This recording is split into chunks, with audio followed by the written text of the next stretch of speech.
I have grappled with that for years because I have no idea when I'm going to die. It could be in the next 10 seconds. It could be 100 years from now. I don't have a clue.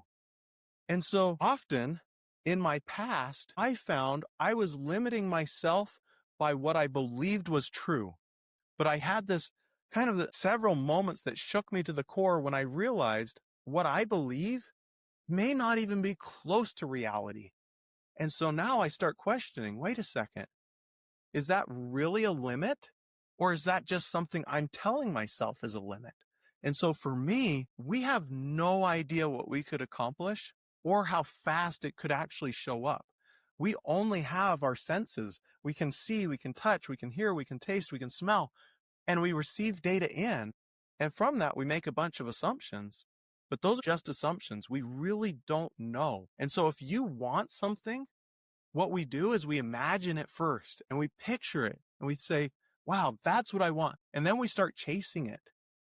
And so if you're going to start chasing something, why not chase the biggest things? Because you have no idea how quickly it may actually show up. This episode is sponsored by Atopic AI for Opportunity.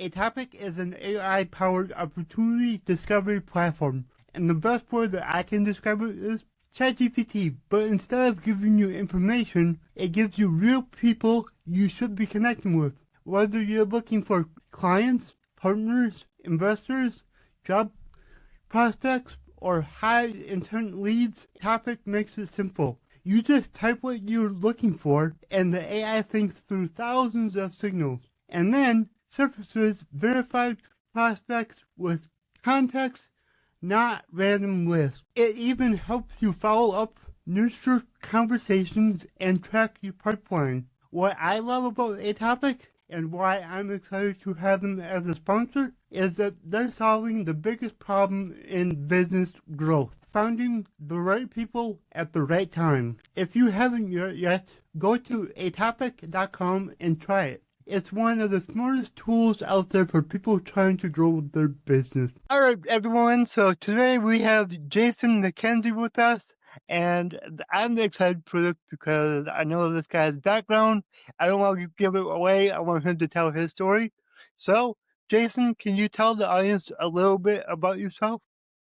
Absolutely. So I have been a business owner for most of my life, and it all started when I was a really little kid because I walked into a grocery store, or not a grocery store, a little department store as a little kid.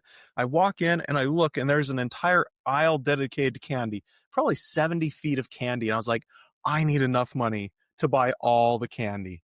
And so I started trying to figure out, as like this 4 or 5-year-old kid, how do you get money? What do you do? How's this happen? I thought I had to be a basketball star, which I love basketball, my favorite sport, hands down.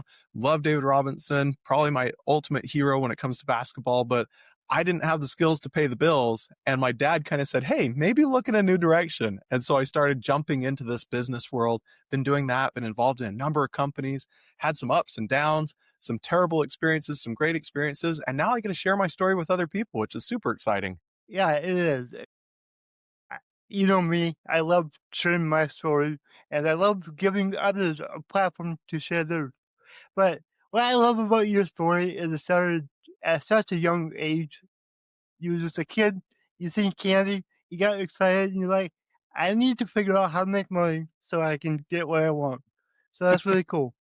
So, how did this progress over the years, though? Because it's one thing to have a dream as a kid, but a lot of times our dreams as a child don't really happen. So let's hear that story. Yeah. So my parents went out and they started doing a paper route so that us as kids would have an opportunity to understand what that was like and how do we do this. And then the money came in and it was almost like we were our own little thing. And they'd be like, okay, well, you worked this much in the business, you worked this much, so you get this much money. And they helped us see that there's a direct correlation to the amount of service we were providing or like working those days came back and equaled money. And then they allowed us to see that money does stuff. And so that was my next experience. But then I jumped in. I was like, well, that's not enough money. So I started a lawn care business. And I'm 11 years old. And then I hired my younger brother to work for me in the lawn care business. And we were known as the Lawn Boys. And we had up to 20 customers without a driver's license, still in school, trying to make it all happen. And I remembered that was the first real moment where I was doing all the things. And it was such a learning experience. I had to go out and interface to attract new customers. I had to explain to them what we were doing, talk about pricing with them. Then I had to make the commitment of, I'm going to be here every single Monday at by about 3 o'clock, or I'm going to come on Tuesdays. And I had to do the scheduling. And then I had to bring my brother on and keep him happy as an employee. So I started gaining all this experience and knowledge as a little kid. And now as I look back on it, I'm like, wow, I'm really grateful my parents let me have that experience and supported me and kind of guided me along as I'm doing that. And that carried me for a while. But then later on, I moved in to importing jewelry out of the Philippines, of all things. I had a friend who had a connection over there. We started bringing jewelry in and selling it. And I realized I was terrible at actually promoting and selling my goods and advertising my goods. So I went in and started studying marketing in college to figure all those pieces out. And that led me into the world that I'm in today, where we do a ton of web design, all these different things, because I found I had a weakness and I went and fixed that weakness and it became a strength. That story right there is what it's all about as an entrepreneur. You know, I know I've done for myself. I had a weakness. I didn't know how to run a business. Like, I seen my dad doing it over the years, but I had no idea the ins and outs. So what I did is I went and got certified as a business coach. Like, what better thing to do than to do that? And so, yeah, kind of like you, I was just like, all right, I need to learn all of these things so I can be great at something. And, Right. kind of like you, I found out that I'm really good at advertising, at marketing myself, and at getting attention. I like to get attention, which is weird for me because years ago, I didn't want anybody to look at me, nothing. But now it's like, look at me, stare. I know I'm different, but I get attention. And as you know, the more attention you can get, the better your business does. Absolutely. I had a good friend. Her dad was one of the original bigwigs at Microsoft. And she would always say, there is publicity, but there's no bad publicity. There's just publicity. So doesn't matter what they're saying as long as they're talking. And it really, that may not be entirely true. I can certainly think of a few instances where that isn't true, but by and large, people are so scared and we're so worried about what everyone else is thinking that we're afraid to ever even open our mouths. And if we did open our mouths, we'd find that mostly people are pretty decent folks and it's not going to be terrible. But there's the fear holds us back. And then what we were talking about just a second ago, it reminded me, I have a good friend, Robert Haynes, and he has told me multiple times, he says a small business will almost never outgrow the owner. And so when the owner has weaknesses or problems, or they see the world this way, the business isn't going to grow past that. It always is stuck as much as the owner is stuck. So if the owner wants to grow the business, they have to shift and adapt and overcome and become a totally different person than they were before so that they can help the business to also achieve new heights. Oh, I agree with that. Number one, if you go on my social media, you'll see, I don't know how many videos where I talk about don't let what other people might think of you stop you. Like, just get over that. Don't worry about it. Just do your thing, know who you are. And, for me, that's helped me a lot. It's just like I've been able to grow. And like you're saying, you have to grow into the person that you want to be. So, like, advice that I've gotten over the years is if you want to be a billionaire, you need to start living and acting like a billionaire. Start thinking like how they would. Start working like how they would. All of that. You have to become that person before you'll get there. Absolutely. Yeah. And so many people, like I said earlier, are scared. Mm-hmm. But when we think about it, it doesn't matter what opinion you have. you can find somebody that's not going to like you. Yeah. And I know we're both fans of Grant Cardone, and he says, if you don't have haters, then you're doing something wrong. Yep. You should be setting a goal. Oh, I want 5 new haters this month. Oh, You yeah. should be setting a goal. How many haters oh man, I only have 20 people hating on me. I got to level up. I'm not doing good enough. Because if you firmly actually believe what you're saying, it doesn't matter what the other guy thinks. They're welcome to their opinion. You just hold true to who you are, and that's what matters. Yep, exactly. I love haters, like you were saying. And it's kind of weird though, because I usually only get haters on YouTube. It's like, I'm on every platform, but it's always YouTube where the haters come out, and I get a kick out of it. It's entertaining, and I'll reply to them, and I'll be like sarcastic about it, and it bothers them. It's like, you don't bother me. I like this. So, like, the last one I got the other day was somebody dogging on me for my hairstyle. I was like, okay, cool. I don't care. I've had the same hairstyle for like 6-7 years. I like it, and that's all that matters. Right? Of all the things, Yeah. like, who cares what Like, my hair looks Not like? the way I talk, not the way I walk. It was my hairstyle. That's what he wanted to do. Point it out. I'm like, okay, cool. Don't care. Well, did they offer to give you a free haircut at least? No, and that's the thing. It's like, see, you don't want to help me, so get over it, right? Yeah, totally. Yeah.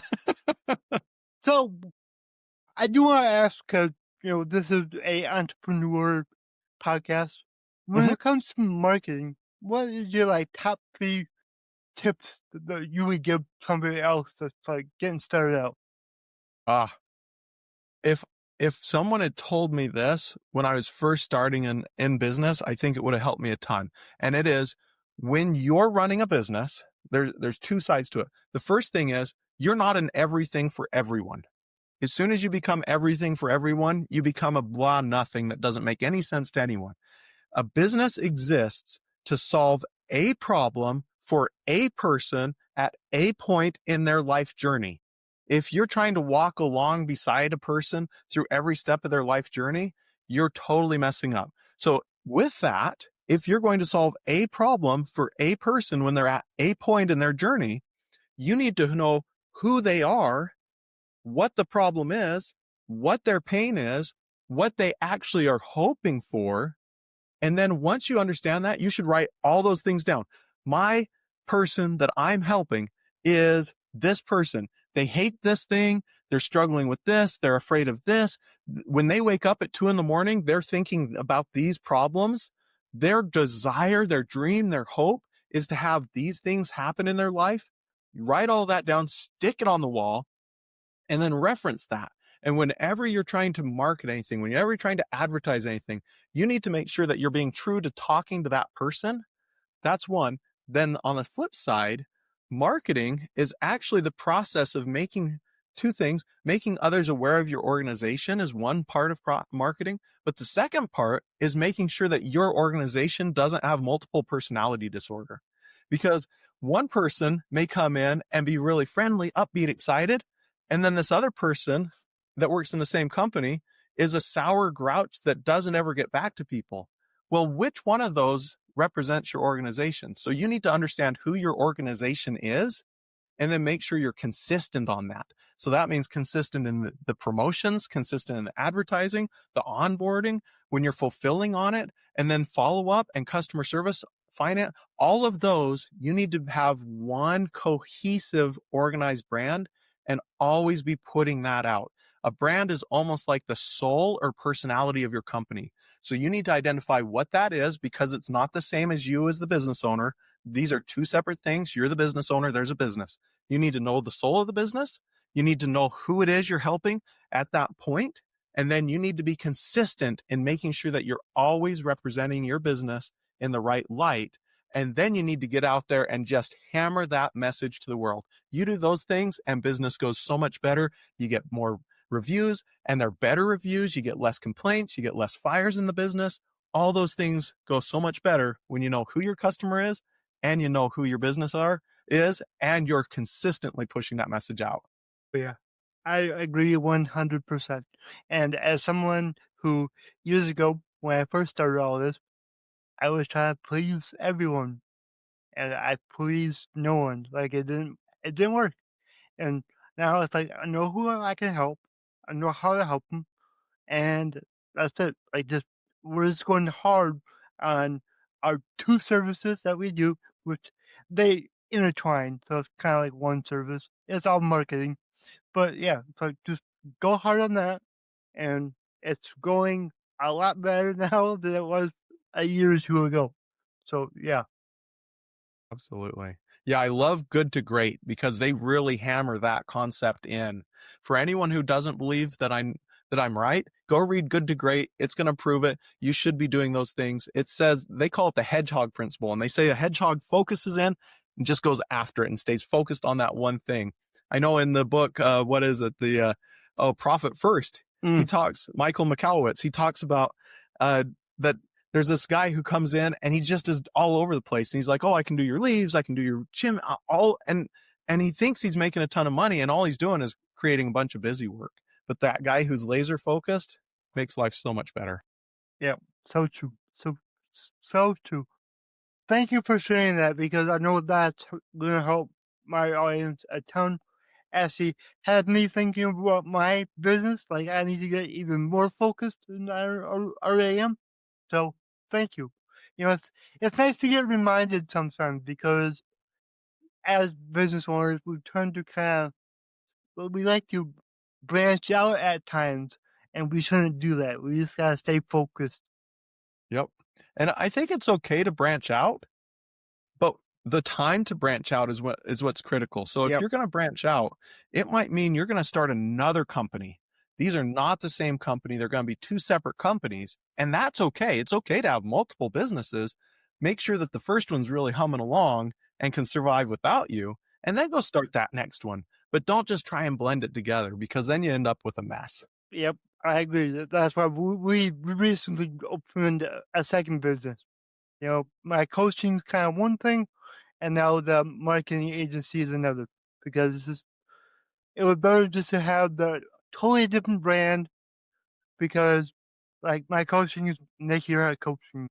That's all that's the name of it. So it's like, I want to do this. Well, I can't do that with the name Nick Ura Coaching, so we had to kind of do that, but it's going good. So that's a plus. Yeah. And that's awesome. The fact that you named it so tight, the name itself acts as the barriers to make sure you stay on point. Yeah, I had no choice. I was like, oh, well, I can't do anything else with that. So let's start Infinite Success Media, and we'll go with that, Right. So it was so good. And, when it comes to marketing, like, how big are you on pushing like social media? I think that the answer to that is kind of an individual person answer. And here's why. I know somebody, and they do home inspections. And so they were going in and doing home inspections, and they were brand new starting out. Never done it before, jumping in brand new. And they wanted to go out and they wanted to do all these things. And I said, wait a second, where you're at in your journey, you need your first customer. And then we had that conversation of how do people in your industry typically get customers? And they're like, well, usually it's from a real estate agent. Okay. Where you're at in your journey right now, you'd be wasting a ton of time trying to do all these other things when all you need to do is connect with a couple of real estate agents and get your business off the ground. But once the business is off the ground and you've maximized that first channel, then you've got to figure out what's my next channel and my next and my next and my next. So depending on where a business is at in their business journey, social media could be the death nail that destroys you, or it could be the wings that are going to take you to the next level. But if you don't have a clear understanding of what you should be doing, you won't know whether I'm going to kill my business or whether I'm going to help my business a lot. So I think where they're at on the journey dictates whether or not someone really should be focusing on social media yet. Mm-hmm. But if the business grows to a certain size, it almost always gets to the point where you have to be on social media to take it to that next level. Yep, I agree with you 100%. Because when you're just getting started out, you don't really know what you're doing a lot of times. So Yep. it's better to not try to build your social media presence until you know what you're doing. You feel confident in yourself and your services to actually promote it on social media, get that following and all of that. So I agree with you. Yeah, social media is kind of like building a fire, in that if you spend all of your time when you're first starting your business going out and finding all the right sticks to put on your social media and then getting the kindling and striking the match and getting it to go, that's a lot of time, energy, and effort. And you don't have a fire the minute you find your first stick. It takes a while. So if you're in a position where you can't wait a while for results, it might be better to get your business stabilized, get it grown a little bit more, mature a little bit more, make sure you have those profiles of who you're trying to actually talk to, and then go into social media, because then it will turn into a fire and it's this blaze that just keeps burning for you, giving you warmth and heat. But it takes a while to get those results. Yeah, exactly. And once you are up and going, then you can hire someone like me to just do it for you. And makes it a Yep. whole lot easier because I don't know about you, but social media, it can be a whole animal in itself and it can take a lot of time, a lot of effort, and a lot of money. Yeah, I Yeah. totally agree with that, because one of the things that successful entrepreneurs do is they figure out, okay, I have 20 different hats I'm wearing. I've got the business owner hat, I've got the technician hat, I've got the finance hat, the sales, operations, accounting. And they figure out, okay, which hat should I take off and put on someone else's head? And that's the job of that business owner, entrepreneur, to learn how to take hats off. So someone like you that can come in and say, hey, we already have the expertise. We've put in all the hours to learn. We've done it for ourselves. We've done it for others. Wouldn't that feel nice to take that hat off and put it on a professional's head? Oh man, as an entrepreneur, that is the gold mine when you find the right person to set that hat on. Yep, it is. Exactly. So, for the audience listening, how can they reach out to you and how can they work with you? Absolutely. Yeah. So if you're looking to connect with me, we have the Small Business Big Visibility podcast, where we drop daily tips on how to think differently about life and business so that you can make little shifts and become better at what you do.